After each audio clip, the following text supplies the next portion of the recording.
This is the Celtfather, Marc Gunn, and I want to tell you about my newest album that is about to come out. I know I just released an album, in Pirates vs. Dragons. It's still in production, but I'm getting ready to work on the next one. Rather, I've already recorded the next one. It is called Name on My Soul. That is the title track of the album, and it's got 10 tracks in all. It's being recorded by Kilted Kings, or rather, again, recorded already, because we did that a couple weeks back. Randy Watke and I, he came down from Maryland, and we recorded an album together. And I'm really excited about this new album, and for several reasons. One, I've been looking forward to working with Randy for a long time. Randy plays drums with the Rogues, and he's brilliant. One of the first tracks that really stuck out for me is a track called Gypsy, where he starts it off with this cool drum track, danceable track, and then in comes the bagpipes. That was from their album 5.0. I think that was the first album I ever reviewed for them for the Celtic Music magazine.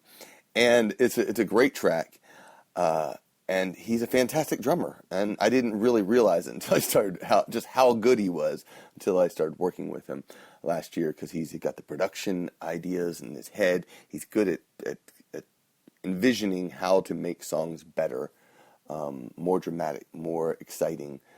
I do a lot of straightforward recordings, or have in the past, and sometimes I get the production mode on, but for the most part, I've not done a whole lot of that. I've relied on a lot of other people, and this is a little bit not much different, because there's a lot of times in these recordings where Randy came in and said, "I want you to do this. I mean, stop here, break here, da da da." And it works. It really works. But what really has gotten me excited, not just the working with Randy, but it's also the songs. We picked 10 songs in all, but I was just looking at it last week, and I realized 7 of these songs are original songs. And that might not seem all impressive. I don't know.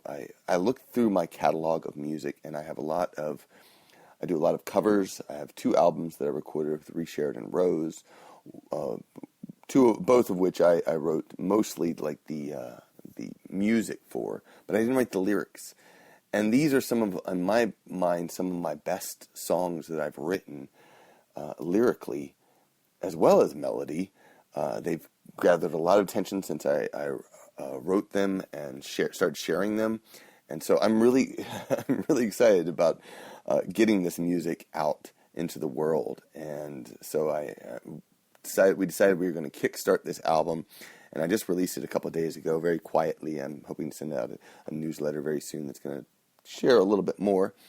But here's some of the songs that are on there. Of course, the title track of the album is Name on My Soul. It's a love song that I wrote for my wife. It encompasses a lot about our lives. We're adventurers. Some of the scenes that are set for this, like the very beginning. I walked down a dusty old road. I didn't know what I'd find or where I'd go. Tree limbs hung low, and they blocked my view. I saw you through the branches, and I wish I knew you. And the scene that was set up was one of our first date after we had met. The day after we had met, we went driving. I had a gig in Maryland, and she met me. We went driving together, and we stopped off on this random road, which, but I find this is fascinating because, again, Gwen is just brilliant. My wife Gwen, she's just brilliant at let's do something. Let's just get out into the world. It's something that I've always done with I've done with my Celtic invasions, but I feel like in a lot of times I don't do this sort of stuff, these random stops to embrace life nearly as much as I do with my wife. It's one of the many, many reasons I love Gwen.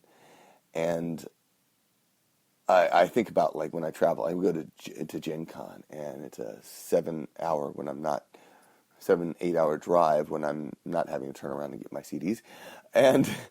But There I drive. I don't stop to smell the roses. I have a specific goal and I do it. So having her with me, having Gwen with me has helped me to do that, to go beyond that. And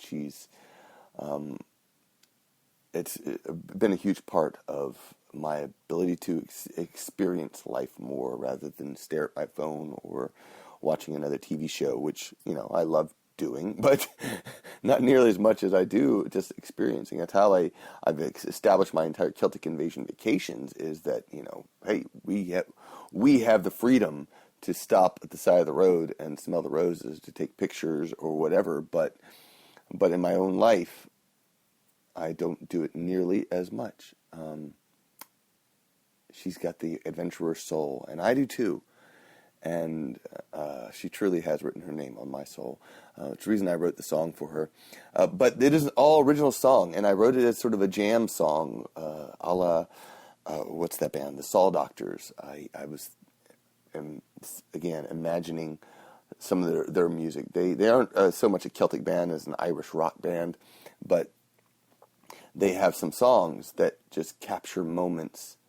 Clare Island is the one that really struck me, and it's a great sing-along, and that's what I wanted with this song, is I wanted a great sing-along, and it truly is a fun song to everyone. I don't know if I've met anyone who hasn't loved it, and it's also been one of when Kilted Kings played it at the end of every show last year at the Louisiana Renaissance Festival, it was our most requested song. People were saying, do you have that on CD? Do you have that on CD? Do you have that on CD?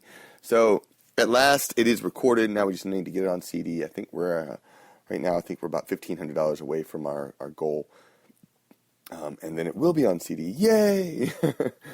Some other songs that are on here include Slanchava, which I wrote as I needed a tip song.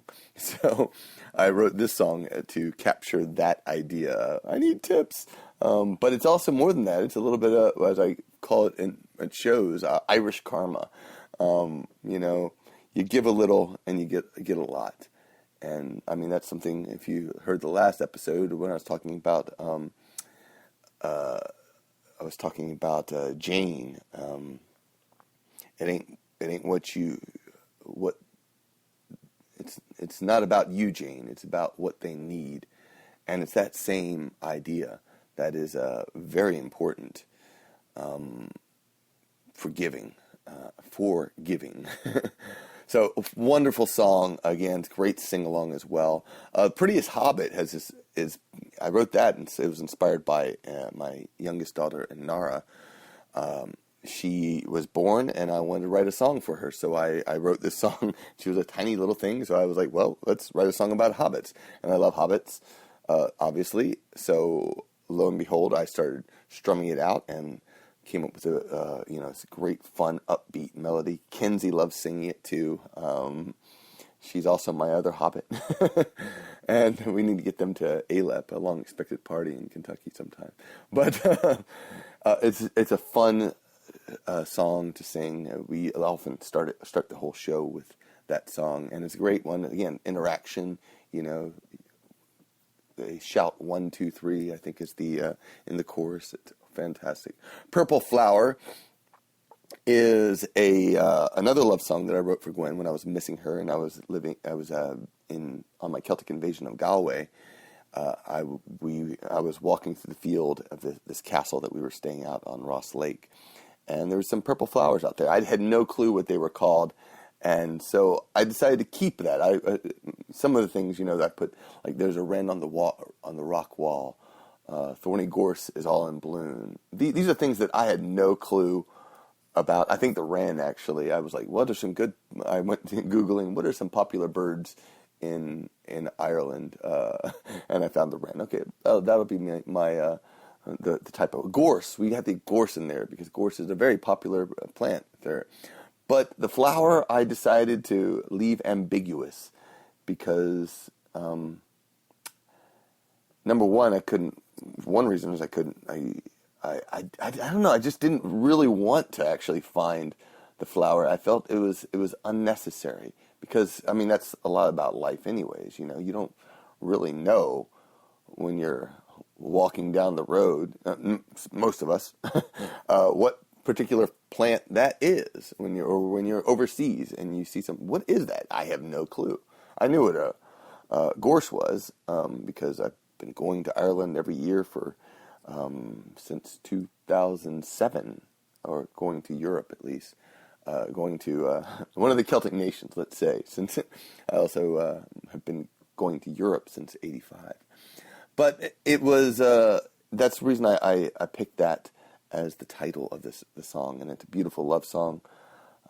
Randy recorded some fantastic drums, and he knows when to play and when not to. That's what I love about him. Blue Sun is another song. Now, as I was telling everyone last year that when Kilted Kings started playing, I called it my cleanser for... I wanted something traditional when we were playing our shows. So most of the year I play a lot of sci-fi, Celtic music, sci-fi drinking songs type stuff. But last year I wanted to do traditional. I wanted a traditional music set. So I picked all these traditional or contemporary Celtic songs, and I wrote away. We put together these great sets. I didn't have a whole much, there wasn't a whole lot that was not traditional. Pretty's Hobbit, obviously, it is about hobbits. That was the one thing that was not, more Irish or Scottish based. But that was about it, I think. We threw in a few other songs during our sets. It wasn't, just these 10 songs, but we had a few other pieces. And so it was good, but we didn't really have any sci-fi stuff. But, Randy likes sci-fi. I love sci-fi, obviously. So we decided to, I had the song, I worked it out a couple years ago, wrote it a couple years ago. Actually, I started it even like 5 or 6 years ago, and I had the chorus, basically. And then finally I sat down and worked it out, and then started playing it with Randy as we were getting ready to record it. And oh my gosh, it was just rocking. It's a great song. Yes, it's a bit more contemporary bass or futuristic bass. It's a great protest song. It's another one that in the vein of Monaghan's Mother's Milk to me, because it's a protest song against big corporations and the exploitation that they do, and how you pretty much have to stand up against the exploitation of big corporations. And I also think of this every time I sing it. Actually, I think of Lisa Simpson from The Simpsons, because she has she did that folk. She sings this folk song against Burns's company or something. I don't remember exactly the whole episode, but it's another one of those kumbaya flashback to the '60s.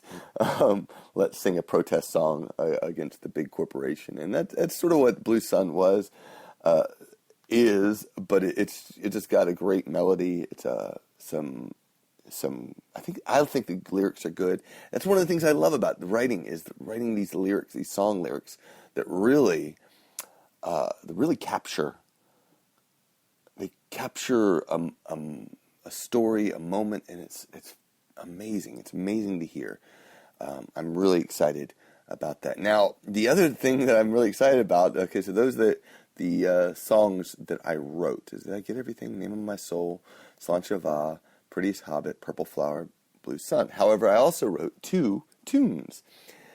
Now, I should point out, if you're not familiar, in the Irish tradition, they have songs and tunes. I know most of us outside of the Celtic tradition, it's a song is an instrumental, whatever. That's all songs. But in the Celtic tradition, a tune is instrumental, a song is vocal. I will say that I am not the best auto harper. I have a unique style, and I rock at it. But there are auto harpers who can play Irish tunes, reels and jigs at full speed, going and it's absolutely brilliant. It's absolutely brilliant. I would love to get to the point, and one of these days maybe I will, where I can play tunes just as good.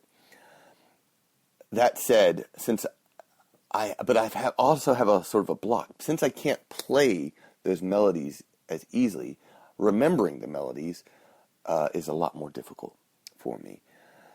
And so I was trying to find a way to learn these melodies, and the way I did it was lilting. Lilting is an old tradition in Ireland, where you basically, and Scotland, where you sing the melodies of tunes, and there's all sorts of vocal intonations that you can do.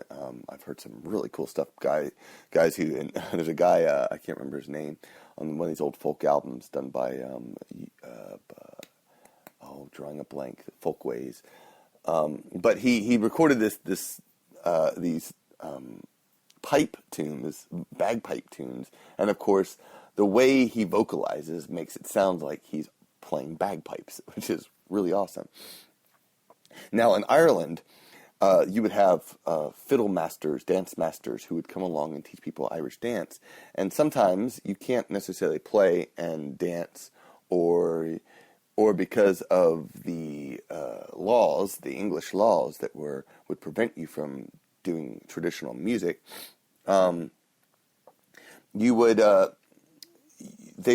you'd have to find another way to share the music. And so one of the things that these dance masters would do was lilt. They would sing the melodies and you dance. And it was a little bit easier to teach when you're going. So my St. Patrick's Day Songs for Kids CD, that album has me lilting the Red-Haired Boy. That was the first tune that I learned by lilting. And then I've worked on a little bit on others, but again, I haven't spent a whole lot of time. But I've been wanting to learn some and write some as well. So the first one I wrote, I'm not actually which one was first, Marionette Jig or the Cloud and Moor, I don't remember. Marionette Jig, though, I wrote on the auto harp, and using pretty much a chord progression for the butterfly, but turning it, writing a nice little jig. And that one, it really worked. And I took it to Randy, and he wanted to. He understands reels and jigs more because he plays with a bagpipe band. So we decided to incorporate a bunch of drums in there, and then I get to play this nice jig, and then it goes into a reel. And the reel, which I haven't named yet, is another one that I wrote, and I'm once again lilting. So the jig, I'm playing the auto harp, just the auto harp, because I learned it pretty well on the auto harp. The reel, however, is totally is a lilting reel. I was trying to come up with a good reel that I could play on the auto harp, and nothing really worked. So when we were in the studio, I finally worked something out lilting it, and it sounded awesome, and Randy liked it, so we decided to record that part, and it sounds fantastic. I'm really excited about sharing that reel. So that was my first set of tunes that I wrote, and then the other one is called Cloud and Moor. Cloud and Moor is based on a passage tune that we saw in Donegal, Ireland. It is the most famous passage tune is I'm drawing a blank. And Newgrange. It's in Newgrange, and Newgrange is a fully formed passage tomb, which is basically a small little hole that goes into a little cairn, a little cavern is built up by rocks and such, and the light will shine in on the winter solstice, in the morning of the winter solstice, and it will shine right in there. It's the only time of the year, for like 18 minutes, I think.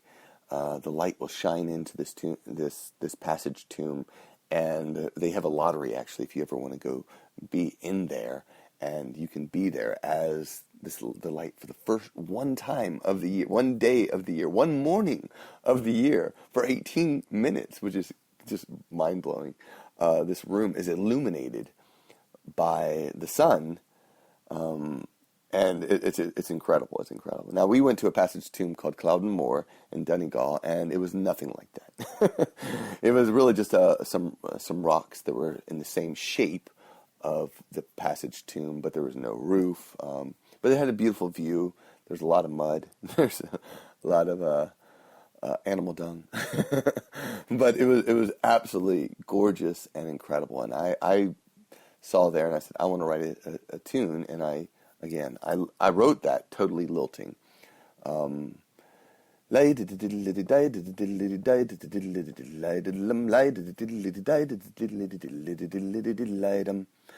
I wrote this melody, and it was just fun. I know everyone who was on my Celtic Invasion of Donegal, they like, oh my God, I remember him singing it constantly, I'm sure.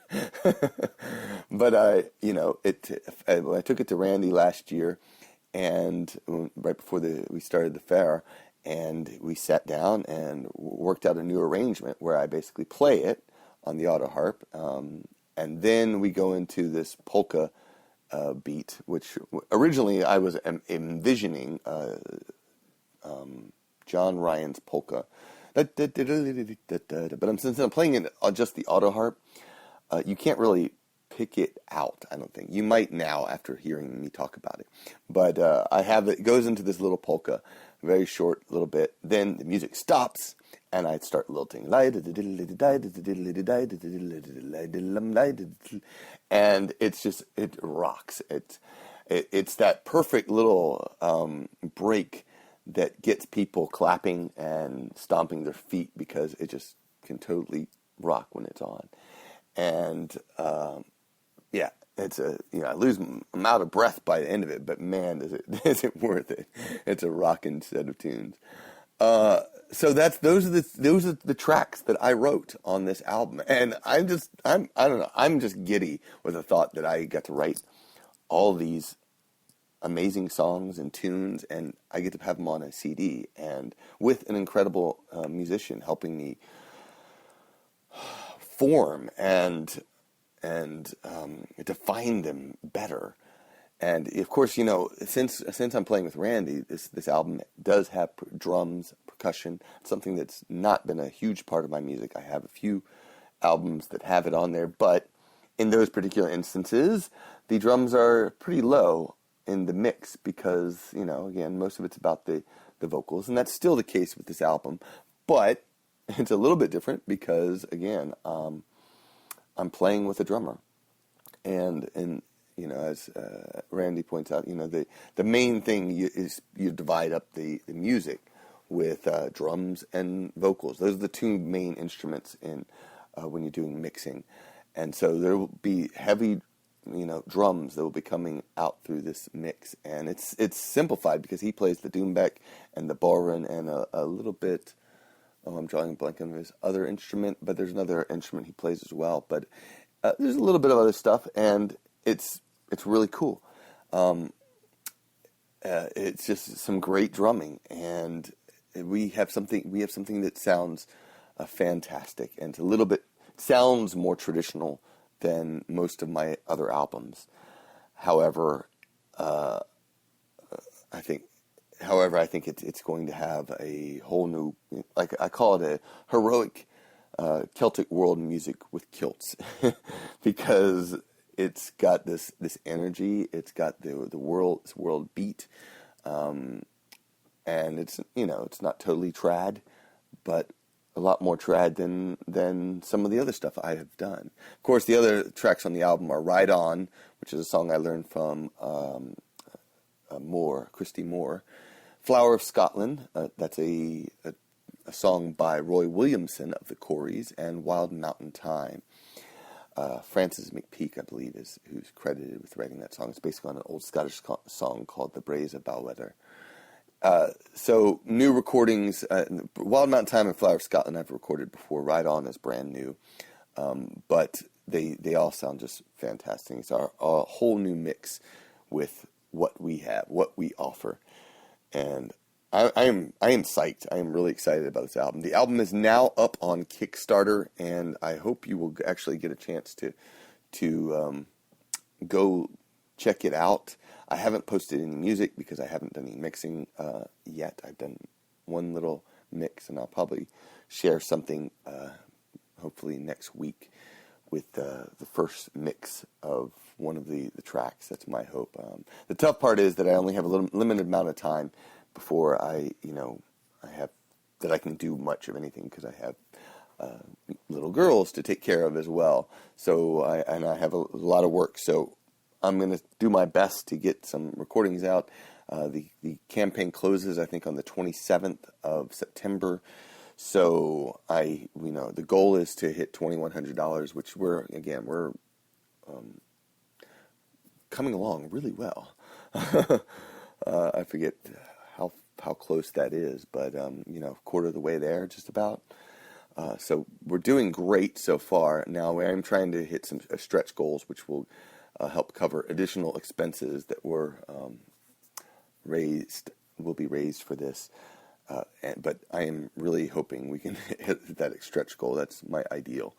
But right now, I just want to hit the basics. I just want the basic. That's about it, though.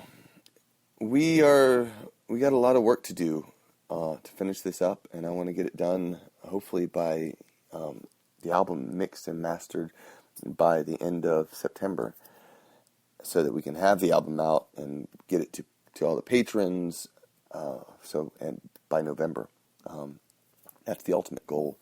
There are a lot of great rewards. I decided, since we're not going to do digital rewards on this album is on Kickstarter is just physical rewards. I might have I have this one idea for a low-level digital reward that I might include, but mostly this is a physical copy of the album, and you can get that for $25 if you can help support it. There's also shirt and CD that you can get, a 4-pack of Rogue CDs and DVDs and my stuff as well, plus the Kilted Kings Deluxe Royale Special, which is going to have a little bit of everything.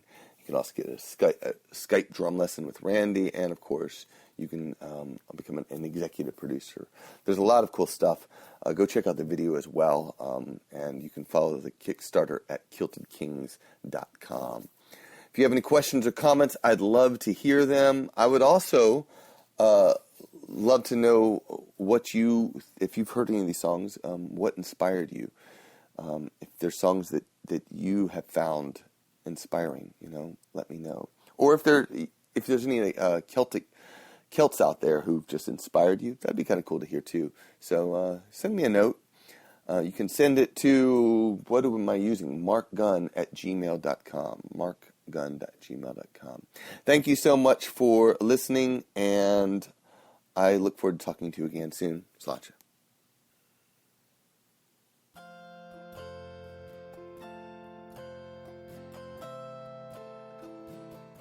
A couple things before we finish. Would you like to get a short email from me every week or two where I tell you what's new with my music and share some cool Celtic and geek things I find online, plus get a free album of my music?